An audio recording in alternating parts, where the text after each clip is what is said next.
ओम शांति। 25/1/24 की वाणी है। मीठे बच्चे, तुम्हें वंडर खाना चाहिए कि हमें कैसा मीठा बाप मिला है जिसे कोई भी आश नहीं, और दाता कितना जबरदस्त है, लेने की जरा भी तमन्ना नहीं। प्रश्न, बाप का वंडरफुल पार्ट कौन सा है? 100% निष्कामी बाप किस कामना से सृष्टि पर आया है? बाप का वंडरफुल पार्ट है पढ़ाने का।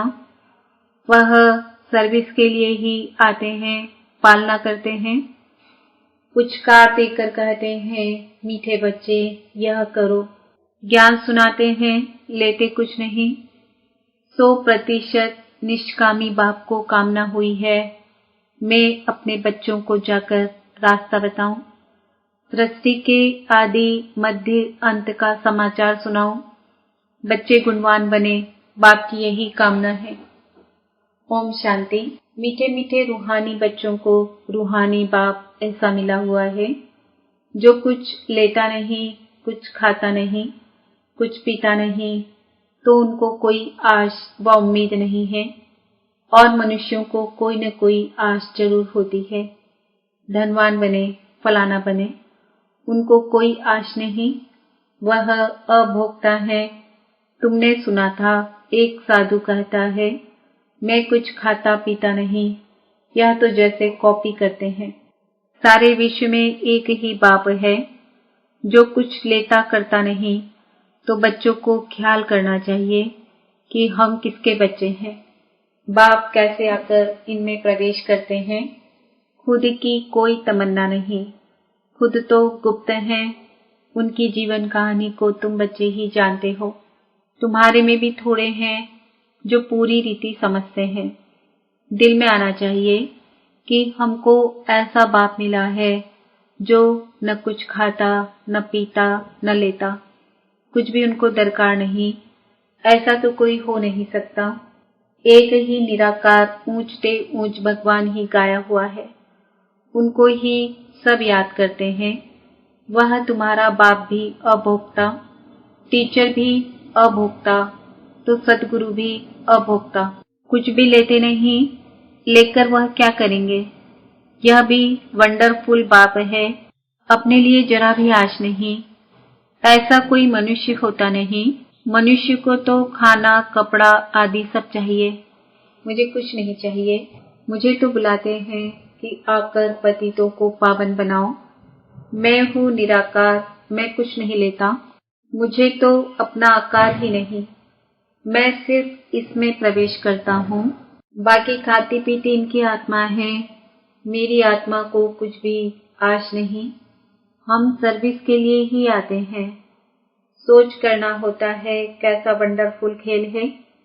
एक बाप सबका प्यारा है, उनको जरा भी आश नहीं, सिर्फ आकर पढ़ाते हैं, पालना करते हैं, पुचकार देते हैं मीठे बच्चे यह करो, ज्ञान सुनाते हैं, लेते कुछ भी नहीं। करन करावन हार बाप ही है। समझो कुछ शिव बाबा को दिया, वह क्या करेंगे? टोली लेकर खाएंगे। शिव बाबा को शरीर ही नहीं तो लेवे कैसे? और सर्विस देखो कितनी करते हैं, सबको अच्छी अच्छी मत देकर गुलगुल बनाते हैं। बच्चों को वंडर खाना चाहिए। बाप तो है ही दाता, दाता भी कितना जबरदस्त, और कोई तमन्ना नहीं। ब्रह्मा को बल पूर्णा है, इतने बच्चों की संभाल करनी है, खिलाना पिलाना है। पैसा जो भी आता है वह शिव बाबा के लिए ही आता है। हमने तो सब कुछ स्वाहा कर दिया। बाप की श्रीमत पर चल अपना सब कुछ सफल कर भविष्य बनाते हैं।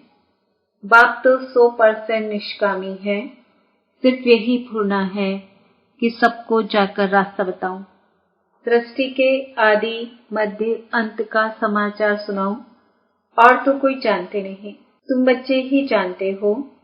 बाप टीचर के रूप में पढ़ाते हैं, फी आदि कुछ लेते नहीं। तुम शिव बाबा के नाम पर लेते हो, वहां रिटर्न में मिलता है। बाबा में तमन्ना है क्या कि हम नर से नारायण बने? बाप तो ड्रामा अनुसार पढ़ाते हैं।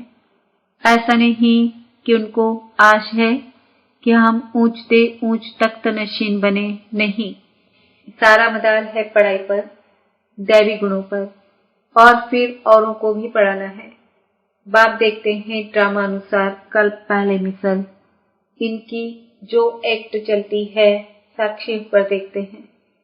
बच्चों को भी कहते हैं तुम साक्षी होकर देखो, अपने को भी देखो, हम पढ़ते हैं व नहीं, श्रीमत पर चलते हैं व नहीं, औरों को आप समान बनाने की हम सर्विस करते हैं व नहीं। बाप तो इनके मुख का लोन लेकर बोलते हैं, आत्मा तो चैतन्य है ना, मुर्दे में तो बोल ना सके, जरूर चैतन्य में ही आएंगे। तो बाप कितना निष्कामी है, कोई आश नहीं।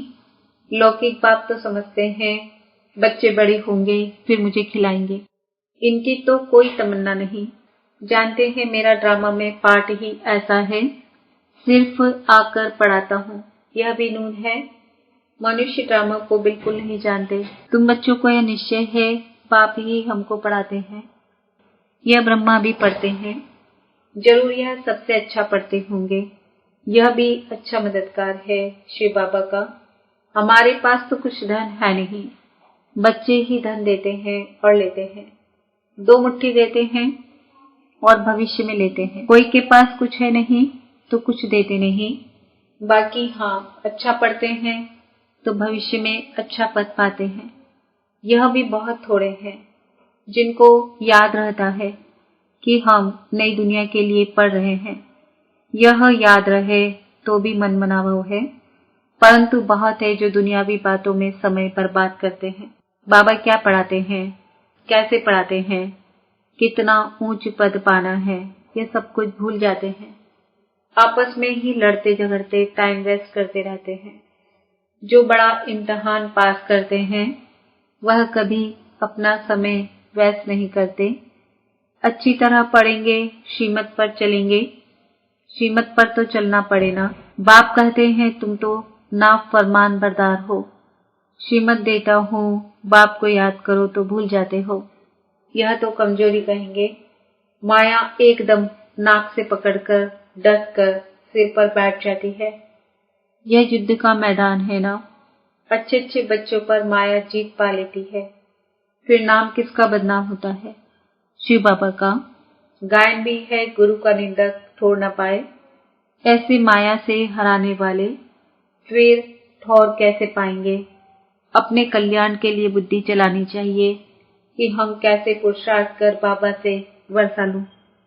अच्छे अच्छे महारथियों जैसा बनकर सबको रास्ता बताऊं। बाबा सर्विस की युक्तियां तो बहुत सहज बतलाते हैं। बाप कहते हैं तुम मुझे बुलाते आए हो, अब मैं कहता हूँ कि मुझे याद करो तो पावन बन जाएंगे।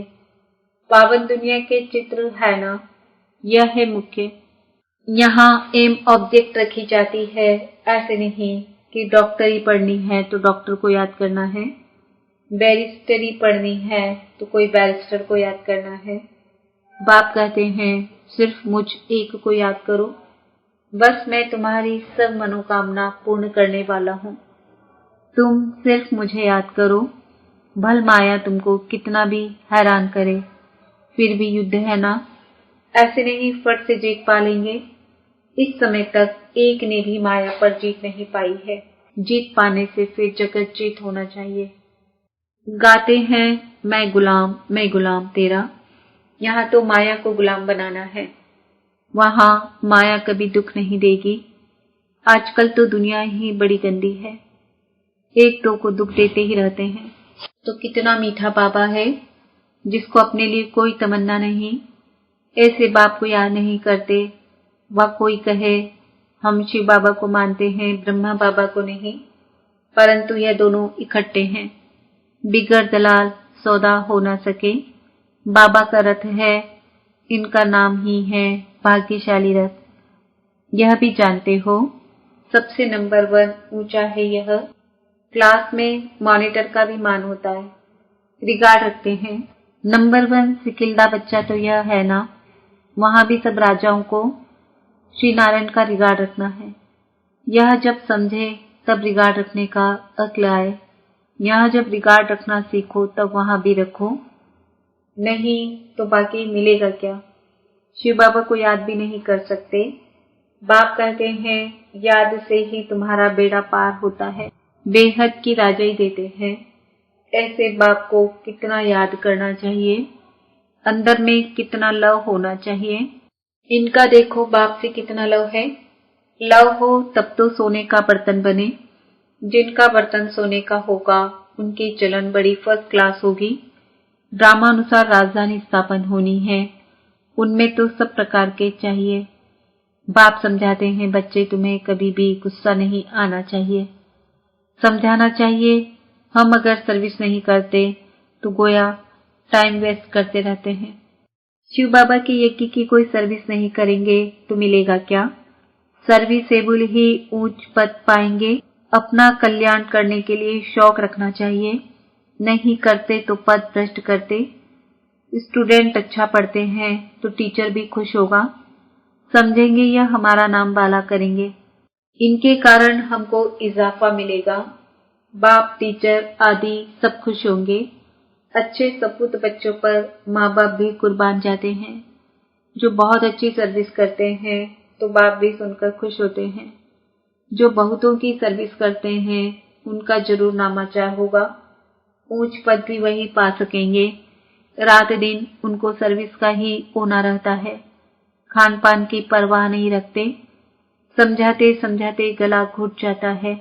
ऐसे सिकिल्दे सर्विसेबल बच्चों को ही ऊंच पद पाना है। यह तो 21 जन्मों की बात है, सो भी कल्प कल्पांतर के लिए। जब रिजल्ट निकलेगी तब समझेंगे किसने सर्विस की, कितनों को रास्ता बताया। कैरेक्टर्स को भी सुधारना जरूरी है। महारथी घोड़े सवार प्यादे नाम तो है ना।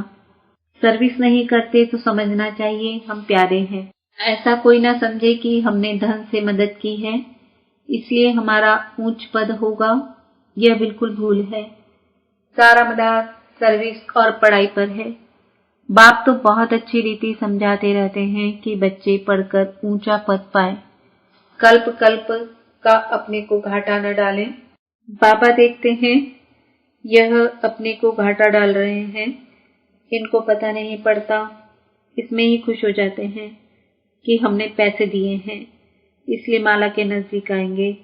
परंतु भल पैसा दिया लेकिन नॉलेज नहीं धारण की, योग में नहीं रहे तो वह क्या काम के। अगर राम नहीं करते तो बाकी बाप को क्या फॉलो करते हैं। बाप तो आए ही हैं बच्चों को गुलगुल बनाने। जो बहुतों को गुलगुल बनाएंगे उन पर बाप भी बलिहार जाएंगे। स्थूल सर्विस भी बहुत है। जैसे भंडारी की बाबा बहुत महिमा करते हैं, उनको बहुतों की आशीर्वाद मिलती है। जो जितनी सर्विस करते हैं वह अपना ही कल्याण करते हैं। अपनी हड्डियां सर्विस में देते हैं, अपनी ही कमाई करते हैं। बहुत हड्डी प्यार से सर्विस करते हैं। जो खिटपिट करते हैं वह अपनी ही तकदीर खराब करते हैं। जिनमें लोभ होगा उन्हें वह सताएगा। तुम सब वानप्रस्थी हो, सबको वाणी से परे जाना है। अपने से पूछना चाहिए सारे दिन में हम कितनी सर्विस करते हैं। कई बच्चों को तो सर्विस बिगर सुख नहीं आता। कोई कोई को ग्रहचारी बैठती है बुद्धि पर व पढ़ाई पर। बाबा तो सबको एक रस पढ़ाते हैं। बुद्धि कोई की कैसी होती, कोई की कैसी होती है। फिर भी पुरुषार्थ तो करना चाहिए, नहीं तो कल्प कल्पांतर का पद ऐसा हो जाएगा। पिछाड़ी में जब रिजल्ट निकलेगी तो सब साक्षात्कार करेंगे, साक्षात्कार करके फिर ट्रांसफर हो जाएंगे। शास्त्रों में भी है कि पिछाड़ी में बहुत पछताते हैं कि मुफ्त समय व्यस्त किया, कल्प कल्पांतर का बहुत धोखा खाया। बाप तो सावधान करते रहते हैं। शिव बाबा की तो यही तमन्ना है कि बच्चे पढ़कर ऊंच पद पाए और कोई अपनी तमन्ना नहीं है। उनके काम की भी कोई वस्तु नहीं है। बाप समझाते हैं बच्चे अंतर्मुखी बनो। दुनिया तो सारी बाह्यमुखी है, तुम हो अंतर्मुखी। अपनी अवस्था को देखना है और सुधारने का भी पुरुषार्थ करना है। अच्छा, मीठे मीठे सिकिल दे बच्चों प्रति माता पिता बाप दादा का याद प्यार और गुड मॉर्निंग। रूहानी बाप की रूहानी बच्चों को नमस्ते। हम रूहानी बच्चों की रूहानी माता पिता बाप दादा को याद प्यार गुड मॉर्निंग नमस्ते ओम शांति। धारणा के लिए मुख्य सार, साक्षी होकर स्वयं के पाठ को देखो। हम अच्छी रीति पढ़कर दूसरों को पढ़ाते हैं या नहीं? आप समान बनाने की सेवा करते हैं? अपना समय दुनियावी बातों में बर्बाद मत करो। अंतर्मुखी बन, अपने आप को सुधारना है, अपने कल्याण का शौक रखना है, सर्विस में बिजी रहना है, बाप समान रहम दिल जरूर बनना है। वरदान, हर समय अपनी दृष्टि वृत्ति कृति द्वारा सेवा करने वाले पक्के सेवाधारी भव। सेवाधारी अर्थात हर समय श्रेष्ठ दृष्टि से वृत्ति से कृति से सेवा करने वाले। जिसको भी श्रेष्ठ दृष्टि से देखते हो तो वह दृष्टि भी सेवा करती है। वृत्ति से वायुमंडल बनता है। कोई भी कार्य याद में रहकर करते हो तो वायुमंडल शुद्ध बनता है। ब्राह्मण जीवन का श्वास ही सेवा है। जैसे श्वास न चलने से मूर्छित हो जाते हैं, ऐसे ब्राह्मण आत्मा सेवा में बिजी नहीं तो मूर्छित हो जाती है। इसलिए जितना स्नेही उतना सहयोगी, उतना ही सेवाधारी बनो। स्लोगन, सेवा की खेल समझो तो थकेंगे नहीं, सदा लाइट रहेंगे। अव्यक्ति साइलेंस द्वारा डबल लाइट फरिश्ता स्थिति का अनुभव करो। सदा डबल लाइट स्थिति में रहने वाले निश्चय बुद्धि निश्चिंत होंगे, उड़ती कला में रहेंगे। उड़ती कला अर्थात ऊंचे से ऊंची, सदा डबल लाइट ऊंचे से ऊंची स्थिति उनके बुद्धि रूपी पांव धरनी पर नहीं। धरनी अर्थात देहभान से ऊपर। जो देहभान की धरनी से ऊपर रहते हैं वह सदा फरिश्ते हैं। उनके संपर्क में जो भी आत्मा आएगी वह थोड़े समय में भी शीतलता व शांति की अनुभूति करेगी। आज का स्वमान है, मैं आत्मा पक्की